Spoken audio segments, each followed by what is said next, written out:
والعاقبة للمتقين في الدهرين. صلى الله وسلم على عبده ورسوله نبينا محمد وعلى آله وأصحابه أجمعين. أعوذ بالله من الشيطان الرجيم. بسم الله الرحمن الرحيم. رب اشرح لي صدري ويسر لي عمري واحلل عقدة من لساني يفقه قولي. السلام عليكم ورحمة الله وبركاته. دعوتوتا في هردفتوني قري أحد الكيري أكو بيخمو تربان دبري ولد دامني دولا في وقان إمارة تري زيارة مجلسوتا الداداتي في علماء الدادا قوني ديبني أكو بيخمو فوتو في فيديو تيكو تيكو رانجلا كوميسني بوستي قولا تري مجلسة هدو براتوتا هدو قبو خغرو كسمرة كل هدو قبو هندا لإني زيارة قري دينيتنا والبرسيني ديبني وان تفجيجا إيغا هنكيني أكو بيخمو hanqinni qur'aanaa jira, ka kitaabaa jira, ka sheekaatis jira. Waan humni teenya irraa nu dandeesse hanqinoota kana sadeen keessaa kam akka godhuu fi dandeenyu. At least ijoollee xixiqqoo nam torbaan qur'aana tokkorraa gara antu jira. Sababa hanqina qur'aanaa irraa kaka'e yoo biyyi diin beeyte akkasitti namni abbootilleen kitaabaa fi qur'aana bittiif waan ta'eef jecha alhamdulillah bakka silaa dhaqanii yeroo hunda diin barsiisuu namarra dirqamaa rabbi fidee majlisa qubsiise. Waan akkasiitii jira. Kanaafuu yoo xiqqaatte hanqinoota qur'aanaa kana rabbiin subhaanahu wa ta'aalaa sodaa isaatii fi waan gaarii irratti akka wal gargaaru nu eeja waan ta'eef jecha sadaqaan jaariyaa bareedduun taati osoo lubbuun jirtu irraa gammaddu ta jireenya kee keessatti waan takka gootee waan sanirraa ajiriin osoo isiin sii galtu ati jaan agartu jechuudha. Osoo addunyaarra jirtu ta eega duutellee si booda deemtu sadaqaan garii bakka hin taane sarkaa dhaquu maltii. Yoo beelaa nyaachistee nyaatee quufee ni kutaa. Akkuma san rakkataa yoo gargaartee rakkoo ba'ee ni kutaa. Garuu jaarmee akka masjiidaa wantoota akka quraanaa kitaabaa kana ati sijaan agartaa sadaqaa bareedduu bakka isiin itti baate sijaan agartu ta irraa gammadduu jechuudha. Horiin sadaqaa osoo akka fedhellee tahe qabeenya ni guuta malee hin hir'isuu. Nabi Muhammad sallallahu alaihi wasallam isaan nu barsiise waan ta'eef jecha aalimni guddaan Abdullah ibn Mubaarak rahimahullah gaaf tokko soomana qaba ture. Akkuma beekamu inni amala isarraa killee nyaachuu jaalata. Killee manaa qaba, killee firii 10 qaba soomana itti furuudhaaf. Yeroo kana namni isan geenye rakkataan nin beelee na nyaachisii jee kanarraa itti ol gore. Yeroo kana gabritti isaa mana keessaa qabuun killee san hunda fuudhii kennii fi jeen waan itti furu takka illee na hambisin jenneen. Yeroo kana gabrittiin tun fuutee killee 9 kennitee fi takka soomana itti furu qabaa akkamitti soomanaan oolee hunda jalaa kan jettee hambisteef. Yeroo isiin hambistuuf eegas yeroo gabaabduu booda namni tokko Abdallah ibn Mubaarak ziyaaruun qabaa je'eetiti killee 90 fuudhee geesseef. Abdallah ibn Mubaarak yeroo akkana laalee killeen 90 ta'uu arge gabrittii isaatiin namichaan an kenniif siin jeessan takka irraa hambistee jeen. Rabbiin dachaa godhee fideef takka irraa hambistee jirta killee takka jecha killee 10 guutuu nu dhorgitee jeen. Saniifuu waan sadaqattan keessatti wamaa tuqaddimuu lianfusikum min khayrin tajiduuhu indallaahi Allah subhaanahu wa ta'aalaa. Waan xiqqoo haa taatu guddoo haa taatu waan rabbii kee lubbuu teetiif osoo lubbuun jirtu addunyaarra rabbii kee bira haayyette dachaa godhee rabbiin addunyaa fi akhiratti akkasiif kennu baallama seenee jira waan ta'eef jecha majlisaatu jira bakka nuti amma dhaqnee jirru dhufne kana bordoddee ganda biyyoo bakka jaamu majlisa guddaa barattoota hedduu qabu. Wallaahi waan nama gammachiisu maaddaan dubartoota ta yeroo takkaa qofti masjida keenya hajummaani caalti yoon jee hin fokkisu. Kanaafuu bakka hamilee qabdu hamilee barumsaa qabanii isaanilleen garee teenya tana nutis gurra itti goonee jirra. Bakka duraan itti nu eegan san bira dabarsinee jirra. Yoo duraan beekamtii qabaanne samma beekamtii argannee jirra. Namnis nu abdataa abdii biyya tanaati jee namni waan nu eeggatuuf jecha rakkoo kana yoo nuti hin furre rakkoo biyya teenyaa tana yoo nuti hin furre namni biraa kaganaa dhufe abbaati ta'us waan hin jirreef jecha waan rabbiin nuu laaffise qur'aanaa fi kitaaba xixiqqaa aqiidaalee fi wantoota garaagaraa jara saniif bituudhaan bira haa dhaabbannuun isiniin ja'a. Akkuma san warri wajjiin deemne warra akka barsiisaatii jira warra akka sheek sultaanii jira hundi isaaniitu yaada isaanii isin biraan ga'anii asumaanuu heddumminaa fi hamilee uummata sanii waan halkan sanirra turre sagalee tiyyata itti aantu daawwadhaan isiniin ja'a. Assalaamu alaikum warahmatullaahi wabarakaatuh. Heddumminni keessanii fi hamileen teessanilleen haalaan namatti tolti. Keessaafuu hamileen abboota keenyaa akkaan hin eeginitti onnee tiyya na boojitee haalaan nama gammachiifti. Akkuma san warri dubartootaatis maashaa Allah dachaa teenya tana 3 4 yoo nu caalan malee nu gadii miti. xiqqaa fi guddaanis manatti nafne akkuma kana akkana walii qabamanii beekumsa barbaaduun waan nu dura jiru waan akkana walii qabamuudhaaf jecha diliin itti namaa araaramamtee ajrii guddaa ittiin argatan ashaabonni illeen akkanuma walii qabamanii isaan hin hifatan ilmii barbaadurraa hin hifatan akkuma beekamu ummata gaggaariidha ummata hamilee qabu hatta nam lamaanuu yoo walii dhufan beekumsa barbaaduuf walii dhufan malee akka keenya kana wajji qama'uu fi waliin buhaaruudhaaf lama sadi ingizee ganda keessa walii dhufnu san akkasii walitti hin dhufan isaan حديث أجاعبة تكوجرة حديث يرويه لنا الإمام الترمذي وقال حديث حسن صحيح وغيره من حديث زر بن هبيش رضي الله عنه قال أتيت صفوان بن أسال رضي الله عنه أسأله عن المسح عن الكفين زر بن هبيش خجام تابعي قدام بكمان تكو كنجي صفوان بن أسال أصحاب رسولات صلوات ربي وسلامه عليه دقيتي قافي شوراف دكي yeroo kana Safwaan ibn Assaal maa jaa'a bika yaa zirri maaltu si fide naan jeeje faqultu ibtigaa'u ilmi beekumsan barbaaduuf si dhufee jeen faqaala inna almalaa'ikata tada'u ajnihatihaa lixaalibi ilmi ridaa'a bimaa yaxlubu malaa'ikonni rabbii ka heddummina isaanii sammuun ilma namaa beekuu hin dandeenye san yeroo gabrichi beekumsa barbaaduudhaaf gama nama isarra waa beekuu dhufu waan inni barbaacha deemu san jaalalarraahi goflaa isaanii kana lafa afanii fiije akka irra deeme irra bobba'ee galu jechuudha amma isin yeroo akka dhuftan tana goflaa malaayikotarra deemaa dhuftan san irra galtanii bara Allahu akbar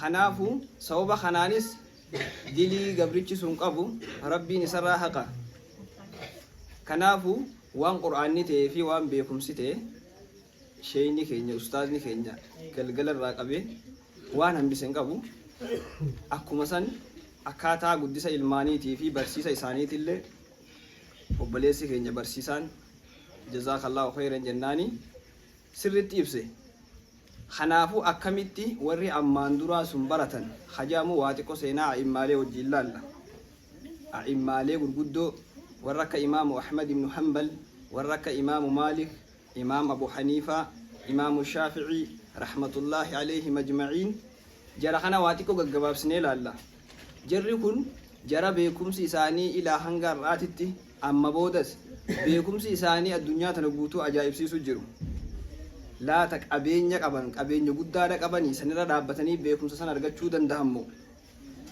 moo hiyyummaa qaban yeroo hiyyummaan itti dhufte san hiyyummaa fayyadamanii beekumsa san fidan moo abbaa gaarii qabanii santu barsiisee akka isaan beekumsa san argatan isaan godhee hiika jedhu wajjin laal yeroo hiyyummaatitti fayyadamuun ni jirti yeroon hiyyummaa nama dhufuun inumaahu ni'imaadha ilmii barbaaduu keessatti garuu irra hedduun keenya akkasin nuun galle hiyyummaa ittiin fayyadamne isiin nu fayyadame malee jara kana yoo laalle seenaan isaanii waan nama ajaa'ibsiisu isaanii waliin fakkaatu umriin isaaniitillee waan isaan addunyaa tanaaf gumaachan sanii waliin fakkaatu imaamu Shaafi'ii jaamaa Muhammad ibn Idris janiin maqaa isaa abbaa mazhabaa namni hin beekne ni jira imaamu Shaafi'ii ni beeytanii mee warri beeytan harka baasa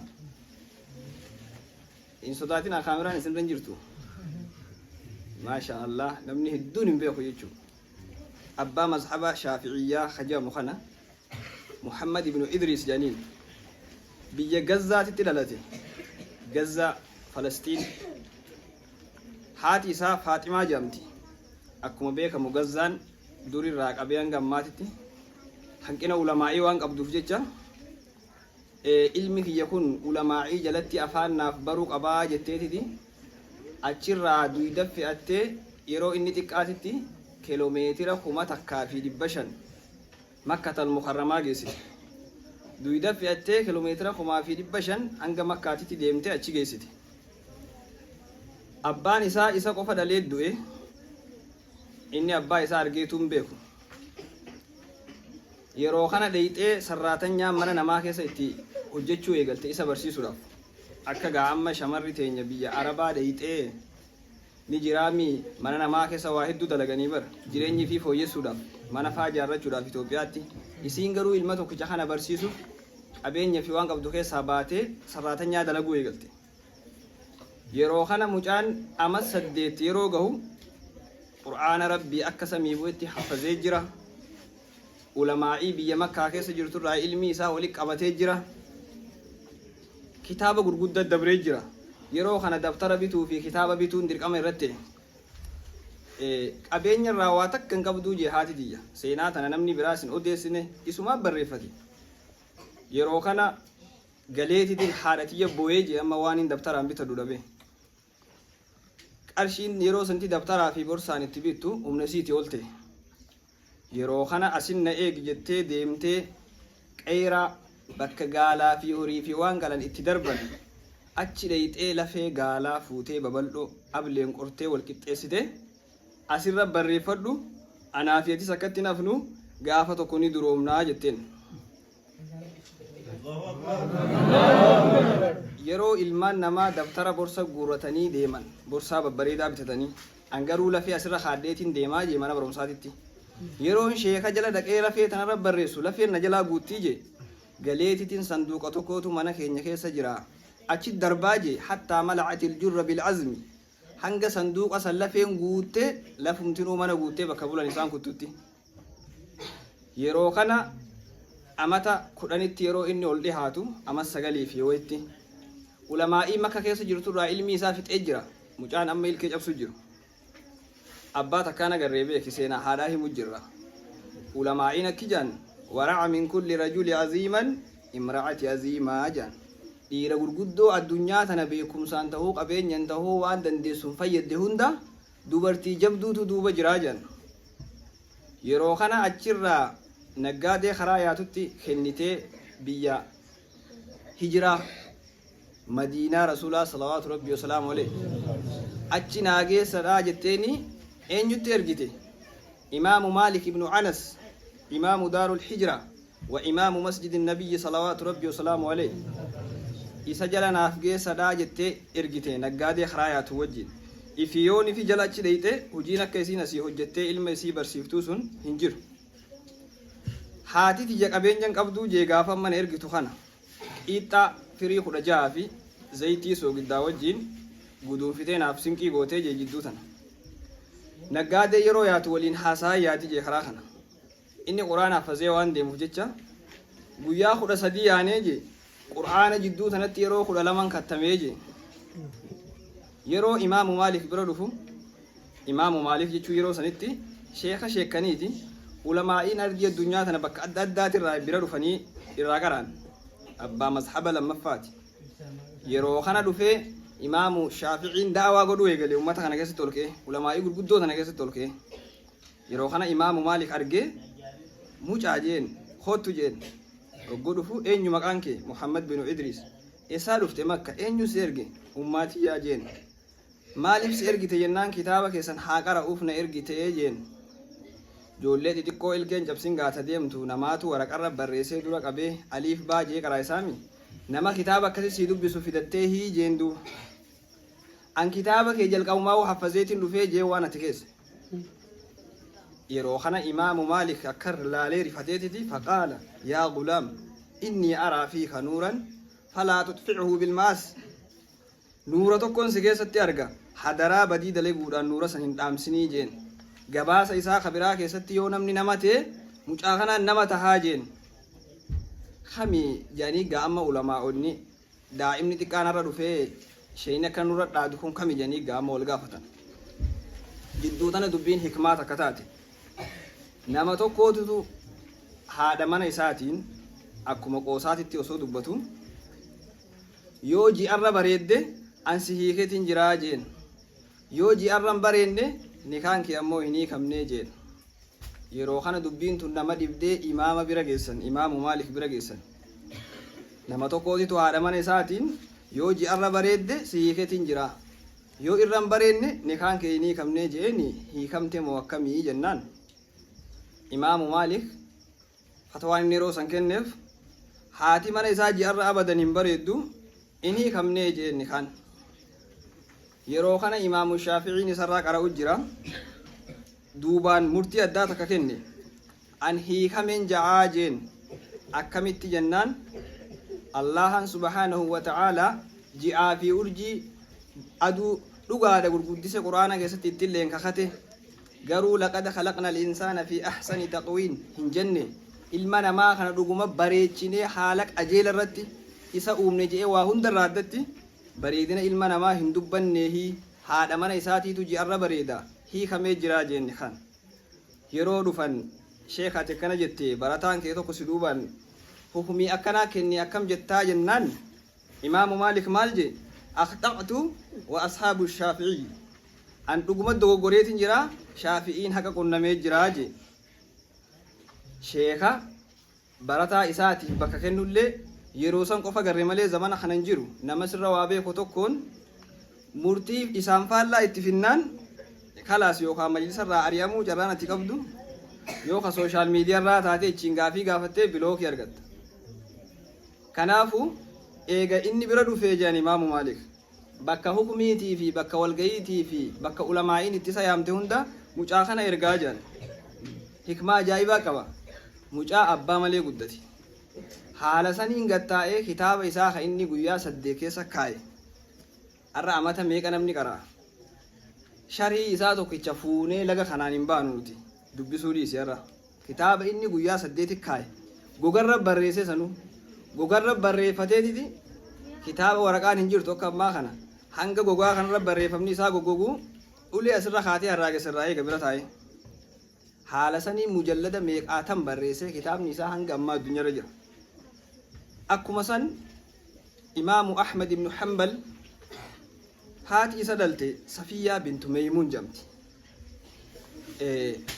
haati isaa Araba abbaan Iraanidha jangosti biyya Dimishqaa dhalate Bagdaadi dhalate yeroo kana Bagdaaditti ulamaa'ilee markaza hifzii barsiisan hedduutu jira haati quraana mana keessatti isa qaraasisaatiti haati tiyyeje Bagdaad yeroo sanni qabbanoyti salaata subii dura kaatee jeelkan uffata qabbanaa naaf keessee hirriba raana kaaftee na wadaachiiftee nyaata naaf goote hanga subiin ga'utti quraana na qaraasiftii je sa'aa saneenyu hirriba raa'u kaas yeroo ammaan tana yeroo salaanni subii gee na salaachiftee bakka sheeka bira dhaqee ani itti qara'usan dachiinni fagaatti poolisiitu ganamarraa waajirarraa bobba'aa jee karaa saniin yeroo hunda ifaanaa tolchitee poolisii sanan na kenniti akkasi sheeka bira nageessanii je jalqabni nama an qur'aana irratti haffazee markaza osoo hin taane haadhatii yaaje haadha isaatirra qur'aana haffaze markaza osoo hin dhaqin amma sagali qur'aana haffazeeninis akkuma sanitti abbaan isaa Muhammad ibn Hanbal jama abbaan isaa kun amma 30 du'e osoo inni hin dhalatin du'e osoo haati isa garaa qabdu du'e inni ma ra'aytu abi wa jaddi an takka abbaa fi akhaakiyye waan jamu kanuma namaa daga yoon dagee malee ijaan argeen beekuu jee kiyya imaamu Ahmad jechuun nama laafaa miti ulamaa'i musnada isaa yoo laalle hadiisa 40 wayii gattaa'ee harkaan barreesse ulamaa'i ammaan dura dabran keessaa namni tokkolleen kan keessaa hadiisa barreesse hin jiru hadiisa 40 ol qaba musnadni isaa imaamu ahlu sunnati wal jamaa'a hatta yawm al-qiyaama janiin ulamaa'i imaamu ummata ahlu sunnati wal jamaa'ati hanga guyyaa qiyaamatti janiin inni beekumsa isarraa ara addunyaarra hin jiru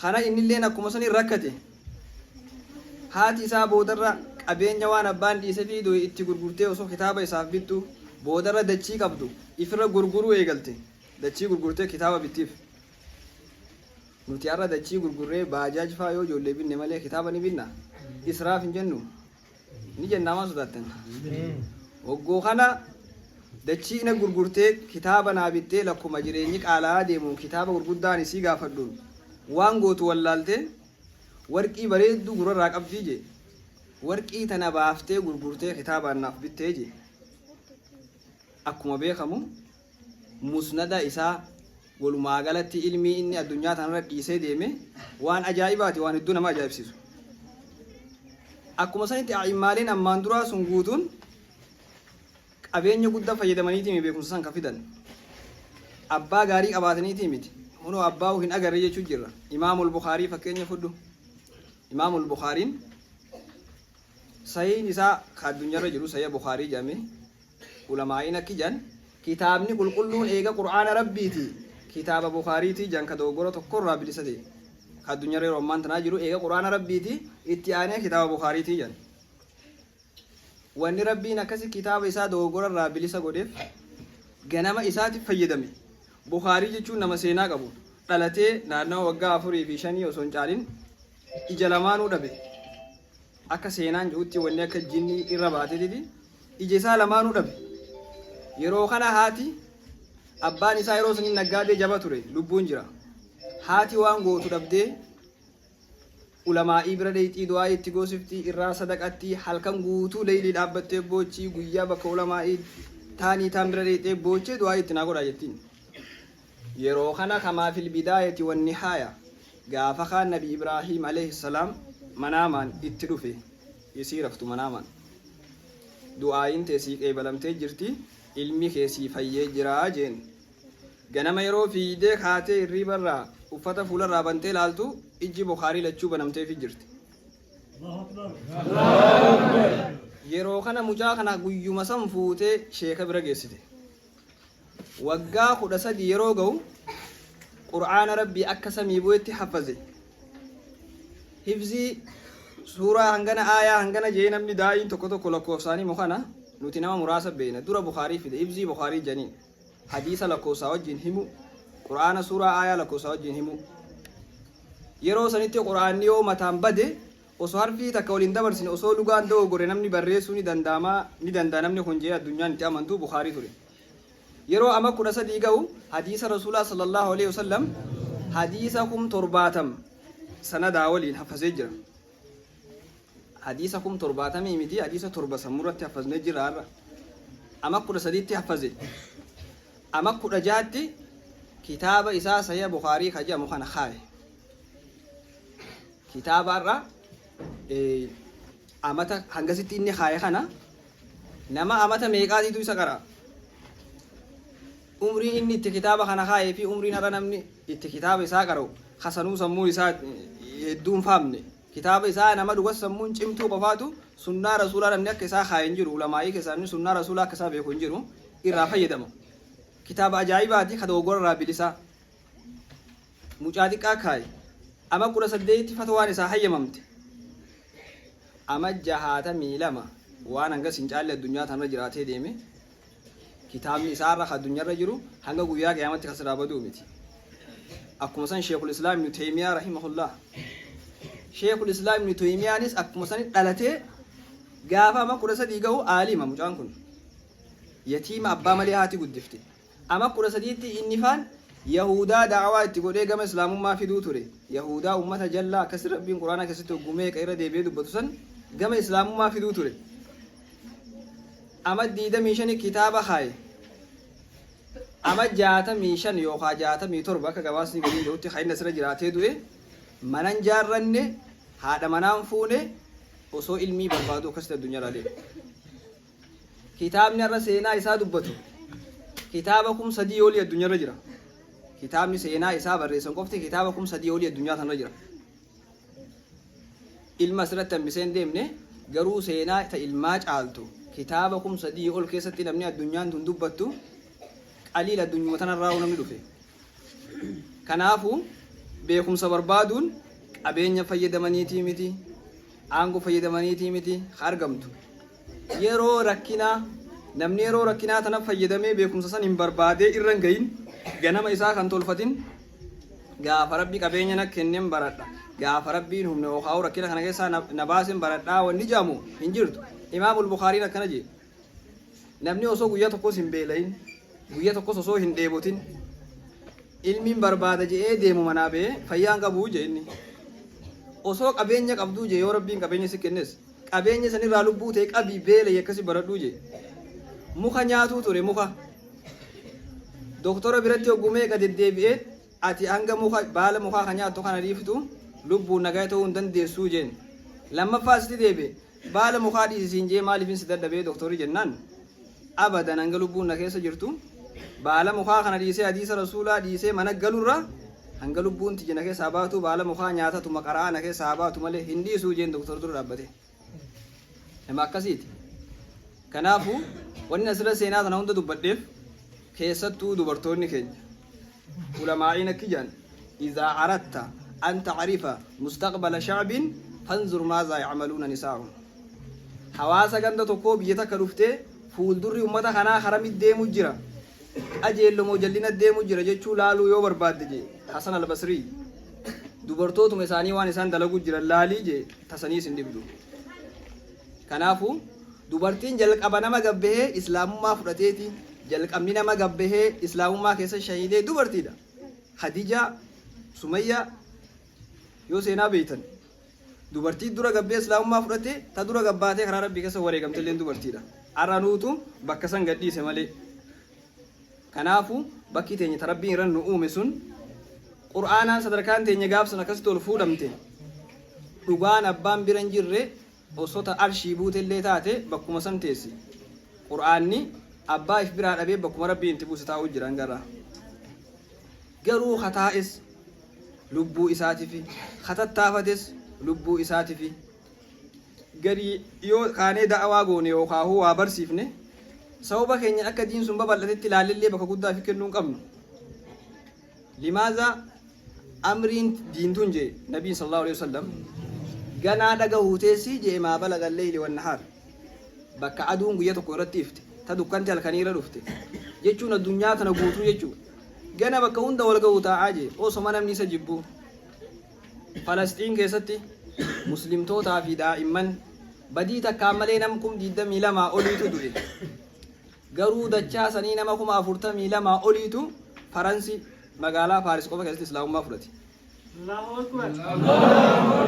Sababni irra fudhatan maali? Silaa isaan finnee duugaa sanyii musliimarra raawwachuudhaami quraana balleessuudhaa bara. Garuu ummanni kun maal jedhan sababni amantii islaamaa tana yoo isiin baaxil taates akkatti duulanii lubbuu namaa fixaniif maali mirgan qabanii namni amantii baaxil meeqaa qaba jechuun jira jedhanii quraanuma kanaahu fuunee laaluu qabnaa jedhanii quraana dubbisanii nama wajjumaan islaamummatti hafe. Dachaa sanii ammoo dachaa 5 oliin akka qorattoonni jedhetti warruma islaamummaa qabatan raawuu dachaa 5 ol dubartiidhaa jedhan hadiira caaltuun jechuudha. Kanaafuu dubartoonni teenya seenan teessan kana fakkaatti irra hedduun namaa na durallee dhaabbatee amata dheerallee kamin bararraa waa himus seenaa dhiiraa tana numa himaa tokko tokko namni seenaa isaanii tana himu. Isaan asii dhabnaan dhiisan gaamaal godhan hin dhufanii. Garuu yoo isaan dhufan seenaan isaanii tanaa miti tatana daranillee ittuma himamti. Beekumsi xiqqaa hin qabu saala addaan hin qoodamu waan dhiirti dhageessan hunda ni dhageessi. Akka dursanitti ni deebiti jeetiin abdadhaa yoo namuu quraana deebi'e. Kanaafuu waan majlisni as jiruun waan sheenii guddaan kun nu keessa jiruun ni qaraanaa mi hundi keenyaa'u maal jettanii jalliftan bakka tan